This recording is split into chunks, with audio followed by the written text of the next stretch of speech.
리플리 증후군과 나, 그리고 하나님 앞에서. 리플리 증후군과 나, 그리고 하나님 앞에서라는 제목을 가지고 말씀을 전하도록 하겠습니다. 설교 제목에 나왔듯이 리플리 증후군이라는 말을 여러분도 한번 들어보셨습니까? 이 리플리 증후군은요, 어떻게 딱 단어만 봐도 또 심리학적인 어떤 그런 용어인 것 같지만 맞아요, 심리학 용어인데요. 이렇습니다. 자신의 현실을 부정합니다. 그리고는 어떻게 하냐면요, 마음속으로 상상하는 그 허구의 세계를 진실로 믿고는 오로지 입에 나오는 말은 계속 거짓말입니다. 거짓말과 행동을 반복하는 이 반사회적 성격 장애라고 이렇게 일컬은다고 하더라고요. 이 리플리 증후군은요, 어떤 학자가 만든 그 이름이 아니라 1955년도에 발표된 이 패트리샤 하이스미스라는 그분이 있는데, 그분이 쓰신 소설에 The Talented Mr. Ripley라는 그 소설이 있습니다. 근데 그 소설의 주인공, 그 미스터 리플리, 그 주인공을 딴 게 바로 리플리 증후군이라는 거예요. 근데 이 리플리는요, 이 소설 속에 나오는 이 주인공 리플리는요, 야망이 크고 머리가 너무 좋아서요, 그 좋은 머리로 잘 이렇게 사용하면 좋지만 다른 사람의 신분을 사칭하면서 그게 이제 자기가 이제 어떤 사칭하는 어떤 그런 직업을 가지고 자기가 진짜인 양 하면서 도덕적인 기준이 완전히 결여된 그런 청년으로 등장하고 있다고 합니다. 이렇듯 이 리플리 증후군은요, 허언증과 유사하지만 거짓말을 반복하면서 그것이 진실이라고 믿는 특징이 있다고 합니다. 일반적으로 사람이 거짓말을 하게 되면 두려워합니다. 왜냐? 그 거짓이 드러날까 봐요. 일반적인 사람들은 그래요. 근데 그 거짓말이 계속해서 반복되면요, 드러나든 말든 뭔 상관이야. 근데 이 리플리 증후군을 앓는 사람이요, 거짓말을 하면요, 그 거짓이 진실로 믿기 때문에 그 거짓말을 하면서도 전혀 죄책감이 느끼지를 않는다는 거예요. 내가 진짜다, 진짜라는 거예요. 거짓말하면서 얼굴색 하나도 변하지 않고요, 양심 하나도 없어요. 왜냐? 거짓말을 하면 할수록 나 자신에게 안정감을 주고 있다고 믿기 때문에 그래요. 그런데 이러한 이 심각한 문제가 이 리플리 증후군인데, 이러한 리플리 증후군과 아주 가까운 자의 모습을 교회 안에서도 발견할 수 있다라는 겁니다. 만약에요, 이 리플리 증후군이 걸린 자가 목사라고 한다면, 제가 목사이지만 솔직히 말해서 상상하는 것만으로도 정말 끔찍하다라는 겁니다. 그러나 참으로 안타깝게도, 참으로 부끄럽지만 목사인 이 김유한 목사도요, 이 리플리 증후군과 아주 가까운 모습을 여러분들 앞에 보일 때가 너무나 많다라는 겁니다. 그래서 제가 이 자리에서 우는 거예요. 창피해서요, 하나님께 미안해서요, 답답해서요. 저번 주일에 말씀을 전하면서 하나님이 저한테 또 그렇게 말하는 거예요. 너는 그렇게 사냐? 거짓말을 하면서 꼭 진짜인 양 저는 그렇게 사는 것처럼 태도하는 모습으로 여러분들 앞에 말씀을 전하니까요. 저는 그래서 하나님 앞에 많이 우웁니다. 저는 그런 존재예요. 하나님, 말씀을 전하는 자로서 말씀에 온전히 순종하지 못하고는 성도들 앞에서 진짜 거룩한 척, 그렇게 말씀에 순종한 척, 거짓된 태도를 보이는 저 자신이요, 너무나 싫은 거예요. 저번 주 월요일 저녁이었습니다. 한 달 됐나요? 저희 딸 예나가요, 항상 월요일 저녁만 되면요, 왜 7시에 하는지 모르겠어요. 근데 7시에 그 껌껌했는데요. 7시에 뭐 하러 가냐면요, 이 양궁을 하러 갑니다. 양궁이요. 그 학교에서 뭐 이게 양궁 팀에 조인을 했는데 연습이 있다고 7시부터 8시 반까지 하는데 아내 혼자서 보내기가 좀 그렇더라고요. 그래서 이제 세 놈 다 데리고요. 이제 양궁 하는 장소로 가는데 막 산속을 막 지나고 막 그럴 때 제가 길치라서 또 이렇게 삥 돌았더라고요. 하여튼 그런데 막 산속을 들어가면서 막 그러면서 막 이제 막 짜증이 나는 거예요. 막 쉬어야 되는데 이거 뭐 쉬지도 못하고 이거 뭐냐. 토요일 저녁에 막 이제 그리고 이제 앞에는 딸내미가 이제 양궁을 하고 있고 이제 저랑 이제 뒤에서 이제 아내랑 저랑 그다음에 이제 둘째랑 셋째랑 이제 앞에서 얘네들은 막 옆에서 게임하고 있고요. 이제 저는 뒤에서 이렇게 기다리고 있는데 막 싫은 거예요. 막 그게 한 3번째인가 4번째였는데 기다리고 있는 자체가 싫고 하여튼 모든 게 다 짜증이 나는 거예요. 그랬더니 또 뭐 와이프가 옆에서 또 뭐 그러면서 그래서 와이프한테 한 소리를 들었습니다. 한 소리 듣고요. 그래, 내가 또 어리석게 행동을 하고 또 어리석게 내가 또 불평불만했구나. 그 자리에서요, 딸내미가 양궁하는 그 자리에서 또 하나님, 제가 그렇죠. 제가 또 잘못했네요, 하나님. 그때 그 자리에서 회개를 했어요. 이전에도 제가 성도 여러분들한테 되게 여러 번 말한 적이 있는데요. 저에게는요, 목회자로서 이찬수 목사님이 그 말씀했던 그 동일한 두려움이 저에게도 있습니다. 하필은 이번 주에 제가 저 둘째 예한이랑요, 이제 성경 사무엘상 말씀을 막 이야기하다가 하필이면 엘리 제사장에 대해서 이제 이야기를 나누게 됐는데, 저는 엘리 제사장 그 이야기가 나오면요, 막 꽃감 보고 막 무서워하듯이요, 호랑이 보고 무서워하듯이 저는 엘리 제사장 보면요, 저는 너무 무서워요. 저는 막 소름이 돋아요. 저는 엘리 제사장이요, 그냥 바퀴벌레처럼요, 저 스스로에게 큰 두려움을 주는 존재입니다. 제가 여러 번 말씀드렸습니다. 엘리 제사장은요, 이스라엘을 대표하는 제사장이었지만 제사장임에도 불구하고도 이스라엘 백성들을 이끄는데 전혀 문제가 없었어요. 영적으로 이끄는 데는 실패했지만 이끄는 데는 전혀 문제가 없었어요. 더욱이 어린 사무엘을 맡으는데 그 어린 사무엘을 지도하는데도 전혀 문제가 없었다라는 겁니다. 그런데 영적으로는 이끌지 못했어요. 이게 무서운 거예요. 목회자로서 가장 두려운 게 무엇인 줄 아십니까? 내 영혼은 죽어가도 목회적인 어떤 그런 테크닉, 기술, 그런 거 역할 수행하는 거는요, 전혀 문제가 없다는 거예요. 그게 가장 두렵다는 거예요. 그러니까 리플리 증후군처럼 걸린 목사처럼 행동하지 않을까, 그게 엘리거든요. 그게 가장 두려운 거예요. 여러분들 그거 아십니까? 하나님 없이도요, 아니 예수님 믿지 않아도요, 교회에서 봉사할 수 있어요. 진짜 그래요. 하나님 없이도요, 하나님 믿지도 않는데, 예수님 믿지도 않는데 교회 예배당에 앉아서 예배할 수 있어요. 기도할 수 있어요. 내가 좀 다급하면요, 하나님 살아계신다면 이거 좀 들어주세요. 아니요, 예수님 믿지 않는 자도요, 이 자리에 나와서 설교도 할 수 있어요. 강의도 할 수 있습니다. 요한복음에 대해서 강의도 할 수 있어요. 한번 찾아보세요. 예수를 안 믿어도요, 성경에 대해서 강의할 수 있어요. 설교할 수 있어요. 심지어 하나님을 몰라도요, 예수 그리스도를 믿지 않는 자도요, 어떻게 해요? 목사가 될 수 있는 거 여러분도 아십니까? 교회에서도 직분을 받을 수 있는 거 아주 쉽습니다. 이로부터 조그마한 칭찬과 존경을 받을지 몰라도요, 교회를 향한 지금 세상의 신뢰도는 어떻게 되었을까요? 계속해서 이제는 바닥을 치고 있어요. 최근에요, 한국에서 그 교회의 신뢰도 조사를 했는데요, 그냥 신뢰 안 한다, 더욱 안 한다, 이걸 뭉탱이로 묶어봤더니 80%가 이상이 넘었습니다. 그러니까 한국 사회는 이제는요, 교회를요 전혀 신뢰하지 않는 존재가 되어버렸다는 겁니다. 아니요, 교회에서 지금 신앙생활 하시는 분들도요, 아니 장로님조차도요, 교인조차도요, 목사에 대해서 좀 신뢰하는 거를요, 좀 약간 예전 같지가 않다라는 거예요. 이러한 현상이 지금 벌어지고 있습니다.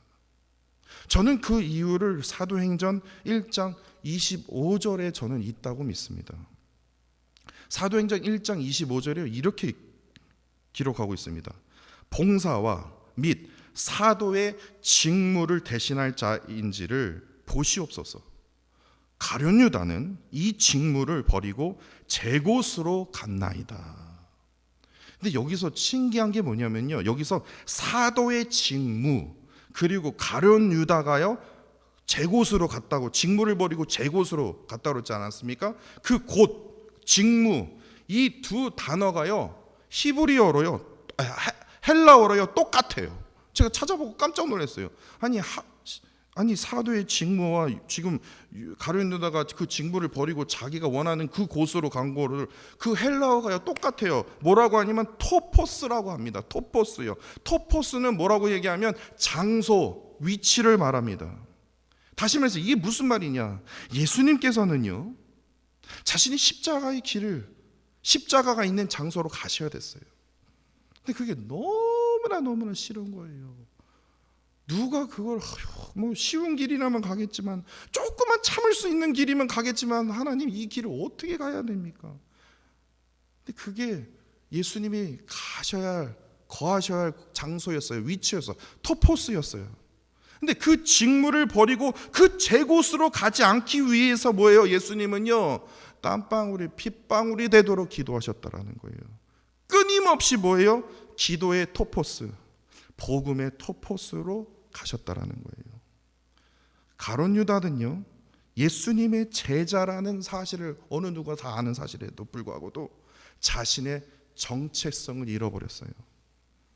자신이 예수님의 제자라는 사실을 완전히 잃어버렸어요. 아니요, 부인했어요. 그래서 욕망의 장소, 욕망의 토포스인 자신이 원하는 제곳, 직무를 버리고 자신이 원하는 제곳으로 갔다라는 거예요.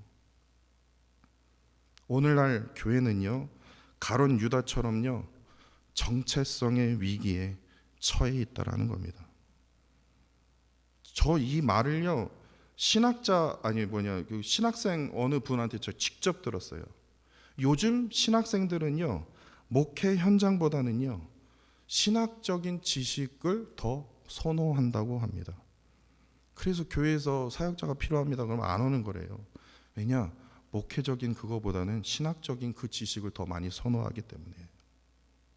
목사들은요 교회에서 인정을 받지 못하고 높은 자리에 앉지 못하니까 복음과 기도의 토포스, 그 장소보다는 자꾸만 교회의 내부, 외부의 정치에, 노회에서 뭐 한 자리 차지하고 어느 뭐 자리 만들어서 뭡니까 도네이션 하는 자리를 만들든 뭐 학교를 만들든 하여튼 그래갖고 거기서 뭐 어떤 자리 딱 차지해갖고 내부와 외부의 그 정치하는데 정신이 없어요. 좀 궁금해요. 설교 준비는 언제 하는지. 부인하고 싶어도 부인할 수 없는 지금의 참으로 안타까운 현실에 우리가 처해 있다는 겁니다. 이러한 상황에서 우리가 오늘 본문 말씀에 등장하고 있는 그 유다 백성들이 물었던 그 질문을 통해서요 우리의 그 신앙과 정체성을 지키며 살아가는 것이 우리에게 얼마나 중요한지를 깨닫게 된다는 거예요. 오늘 본문에 말라기 선지자가 지적한 그 유다 백성들이요 하나님께 던진 세 가지 질문이 있습니다. 오늘 본문에서요 첫 번째 질문, 오늘 본문 10절입니다. 쉽게 풀이하자면 이거예요. 우리 모든 인류는 한 아버지 아담을 가지지 않았습니까? 유대인이든 이방인이든 다 한 하나님이 지으신 바가 아닙니까? 그런데 우리가 이방 여인들과 결혼하는 것이 어찌해서 자기 형제들에게 거짓을 행하는 것이며 우리 조상의 언약을 욕되게 하는 것입니까? 라는 거예요. 쉽게 풀이하자면요. 다시 말해서 이방 여인과의 결혼을 정당화하기 위한 변명으로 물음으로 들릴 수밖에 없다는 겁니다. 두 번째 질문이 14절에 있어요. 유다 백성들은요 이제는 하나님의 말씀에 정면으로 도전하는 질문을 묻습니다. 어찌 되면입니까? 이게 무슨 말입니까? 무엇 때문입니까? 이걸 다시 풀이하자면 이렇습니다. 이 질문은 이방 여인과 결혼하는 것이 뭐가 그렇게 큰 죄예요? 제가 전에 회개했지 않았습니까? 에스라 보셨죠? 회개했지 않았습니까? 수없이 회개했어요. 그런데 지금 조금 회개했으면 그냥 지금 있는 거 그냥 지켜주시지. 뭐 지금 살고 있는 이방 여인까지 다 쫓아내리라니요. 이거 너무 과한 요구 아닙니까? 이거 요구가 너무 지나쳤어요. 지금 시대가 지금 어느 시대인데 이러한 항변이에요. 어찌 때문입니까? 무엇 때문입니까? 이게 지금 말이 됩니까? 이거예요. 항변입니다. 그리고 마지막 세 번째 질문입니다. 17절에는요. 본문 17절에요. 이제는요. 이제 끝을 다는 거예요. 완악한 그 고집으로 하나님께 재차 반박하면서 묻는 질문입니다. 이방 여인과 결혼하는 것이 어찌해서 여호와를 괴롭게 하는 겁니까? 저는 이해할 수 없습니다. 이거예요. 그러면서 왜 우리만 그렇게 막 지적을 하십니까? 지금 세상의 악은 그대로 두시면서 왜 우리의 행위만 계속해서 왜 우리를 그렇게 괴롭게 하시는 거입니까? 그러면서 하나님의 정의에 대해서 비꼬는 모습이에요. 쉽게 풀이하자면 이것입니다. 이처럼 유다 백성들이 던진 이 세 가지 질문은요, 단순히 그냥 궁금한 질문이 아니라 자신의 죄를 정당화하려는 그 고집, 특히 이 하나님을 향한 그 반항과 이 고집, 변명, 이것이 가득 차 있다라는 거예요. 하나님께서는 이방 여인과 결혼이 단순한 그냥 문화적인 결합이 아니라 사랑의 선택이 아니라 뭐예요? 우상 숭배로 이어질 수 있기 때문에 하나님이 반대하신 거예요. 우상 숭배와 뭐예요? 이방의 그 더러운 것들과 타협으로 이어질 수 있기 때문에, 이를 통해서 하나님의 율법의 말씀을 저버릴 수 있기 때문에 하나님께서 계속해서 뭐예요? 경고하신 거예요. 그럼에도 유다 백성들이 이를 가볍게 여기고 계속해서 변명과 핑계로 하나님을 설득하려 했다는 겁니다.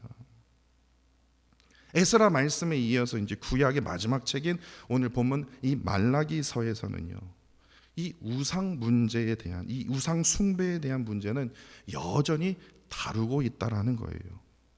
구약 전체를요, 우상 숭배의 그 역사의 그 우상 숭배의 그 시각으로 구약 전체를 살펴보면요, 이렇습니다. 이스라엘 백성들이 이제 애굽에서 종살이 했던 때요, 애굽의 문화가 어떻습니까? 다 그냥 360도 돌아봐도 다 우상이에요. 그러니까 당연히 이들은요, 자연스럽게 우상 숭배를 할 수밖에 없었어요. 그러니까 우상들 앞에서 절할 수밖에 없는 그런 문화 속에 살고 있었어요. 그런데 이러한 습관은요, 출애굽한 이후에도 이 습관은 벗어나지 못했다라는 겁니다. 무슨 사건이 일어났죠? 금송아지를 만들지 않았습니까? 금송아지를 만들어 갖고 거기다가 절을 해요. 그래서 결국에 어떤 사건이 일어났냐면 출애굽기 32장 28절에 보니까 그 죄로 인해서 레위 자손 중 3,000명이 죽는 그런 끔찍한 일이 벌어질 정도였습니다. 이후에도 그 모세가 생존했던 시기와 여호수아의 세대였던 이 만나 세대 동안에는요, 우상 숭배가 그지 일어나지는 않았어요. 하지만 여호수아 시대 이후에 사사 시대에 딱 이르렀을 때 또다시 이 더러운 우상 숭배가 계속해서 이어지게 되고, 마지막 사사였던 이 사무엘이요, 이 어두운 역사를 끊어야 되지 않습니까? 그래서 사울 시대, 다윗 시대, 솔로몬 초기까지요, 그래도 우상 숭배가 크게 많이 줄어들었다라는 겁니다. 그러나 솔로몬 후반기에요, 그의 아들 르호보암이 아주 큰 일을 저질렀죠. 한국처럼요, 북과 남으로, 남과 북으로 나뉘게 돼요. 이스라엘이 북이스라엘, 남유다로 나누게 되면서, 그러면 또 하나님을 잘 섬기면 얼마나 좋습니까? 우상 숭배가 계속해서 이어졌다는 겁니다.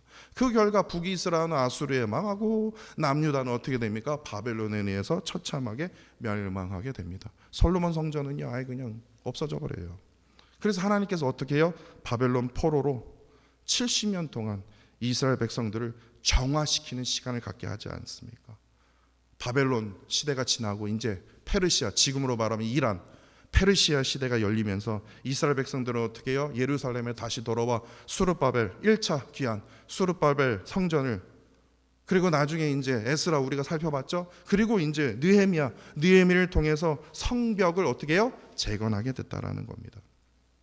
그렇다면 이러한 상황 속에서 이러한 역사를 알게 된다면 우상 숭배가 이제 끊어져야 되지 않습니까? 끊어졌어요. 다시 말해서 눈에 보이는, 다시 말해서 이 금송아지 앞에서 절하는 건 끊어졌어요. 그런 형태의 우상 숭배는 없어졌어요. 그러나 오늘 본문 12절을 보세요. 백성들이 하나님 앞에 제사도 드렸어요.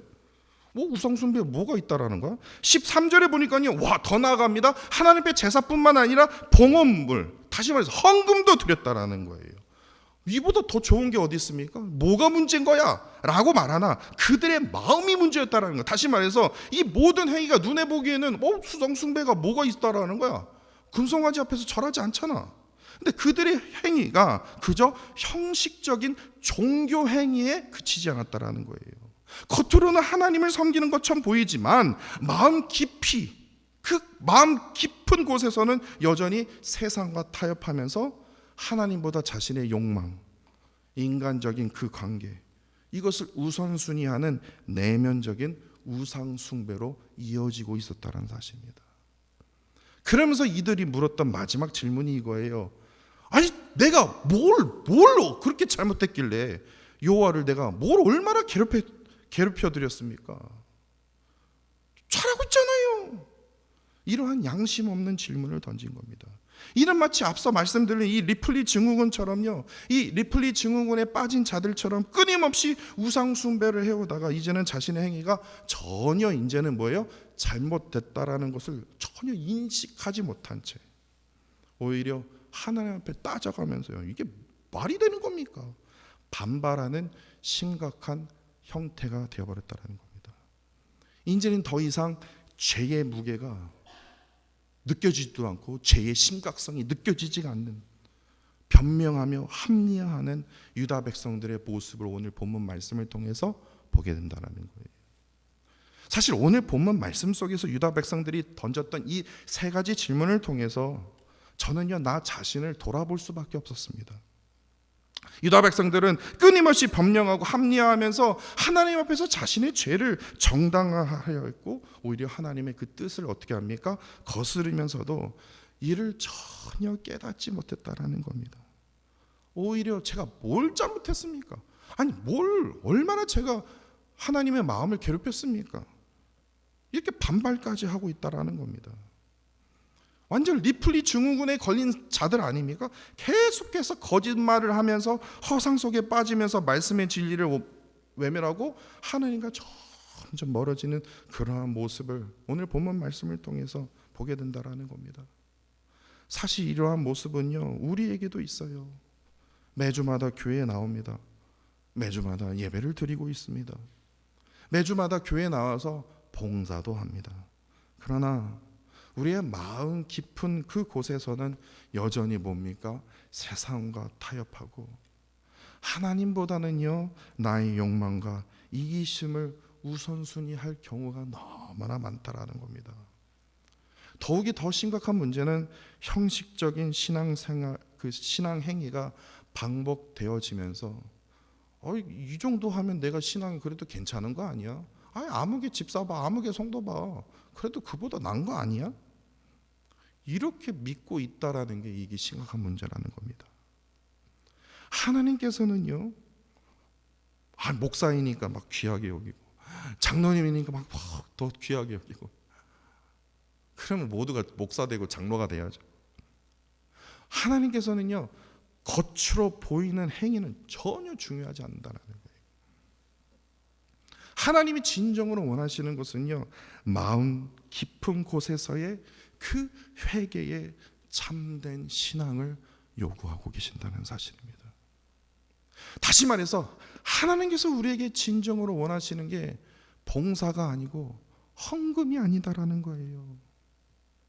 내가 교회 안에서 봉사를 하고 있어도, 내가 진짜 귀한 헌물을 하나님께 드림에도 불구하고도 나의 마음이요, 내 이 마음 속에 깊이 우러나오는 이 속에 있는 이 귀한 마음이 하나님을 사랑하지 않고 하나님을 향한 그런 경외하는 마음, 헌신하는 마음이 없다면 지금 교회에서 봉사하거나 헌금하는 그 자체가 아무런 의미가 없다라는 사실입니다. 저부터 시작해야 됩니다. 저부터 시작해서 우리 모두가 다시 한번 나 자신을 돌아보기를 간절히 원합니다. 하나님께서 원하시는 것은요, 진정한 회개와 순종입니다. 너가 먼저 바뀌어야 돼. 너가 변하면 사회가 다 변해. 너가 대통령 됐으니까 나 이제 여기 떠날란다. 그러면요, 그렇게 해서 변할 것 같으면 열심히 진짜 삿대질 해야죠. 열심히 그냥 싸워야죠. 그러나 우리의 역사가 지금 여태까지 계속 그렇게 해와지 않았습니까? 그래서 더 깨끗해지고, 그리고 이러한 사회를 지금 우리의 아이들에게 지금 이러한 사회를 지금 물려주고 싶습니까? 내가 먼저 변하지 아니하면요, 내가 먼저 돌이키지 않으면요, 세상은 전혀 변화되지 않습니다. 다시 말해서 하나님 앞에 내가 먼저 바로 서지 않으면 가정도 변화되지 않고 교회도 변화되지 않습니다. 그렇기 때문에 제가요, 저 솔직한 마음을 드리는 거예요. 야, 어느 목사가 저는 리플리 증후군에 걸린 목사입니다 라고 말하는 목사가 어디 있을까요? 저 진짜예요. 저는 리플리 증후군에 걸린 목사입니다. 그 정도로 악한 목사입니다. 여러분들 앞에 거짓말 모르겠어요. 오늘도 지금 이 순간에도 하는지도 몰라요. 그래서 저 자신이 너무나 싫어요. 엘리 제사장 보면요, 막 그냥 바퀴벌레 보듯이 막 두려워요. 내가 엘리 제사장 같았어요. 또 하필이면 엘리 제사장이 무거웠대요. 하필이면 왜 나도 무거운 거야. 저 엘리 제사장 될까봐 너무 무서워요. 나중에 하나님 앞에 섰을 때, 야, 너 네 말 참 잘했다. 너 여태까지 너는 엘리 제사장처럼 살았어, 이놈아. 그 말 들을까봐요. 전 너무나 무서워요. 하나님 앞에 나 자신을 돌아보기를 간절히 원합니다. 하나님께서 지금 이 순간 우리에게 원하시는 건요, 진정한 회개와 순종입니다. 그리고 우리의 마음의 그 중심을 다해서요, 하나님을 사랑하는 겁니다. 어제 제가 말씀드렸죠. 그 사랑은요, 생각의 분량입니다. 하나님을 생각하십시오. 하나님이셨다라면 내가 지금 이 선택하는 그 길에서 어느 길을 걸으셨을까? 하나님이셨다라면 어떤 말을 하셨을까? 하나님이셨다면 어떠한 행동을 취하셨을까? 이러한 문제 가운데 하나님이셨다라면 어떻게 했을까? 하나님의 말씀 속에서 나 자신을 복종시키십시오. 그리하여 우리의 각자의 삶과 교회가요, 진실로 하나님을 경외하며 세상 속에 하나님의 그 빛을 비추는 그러한 루이빌 한인 장로교회의 그런 하나된 공동체가 되기를 간절히 소망합니다. 직무를 버리고요, 자신의 그 욕망을 따랐던 그 가룟 유다처럼 제 곳으로 가지 않고요, 온전히 얘기말, 예배의 장소, 기도의 장소, 말씀의 장소로 오직 하나님만을 기뻐하는 그러한 참된 신앙으로 살아가는 저와 사랑하는 성도 여러분들이 되시기를 간절히 소망합니다.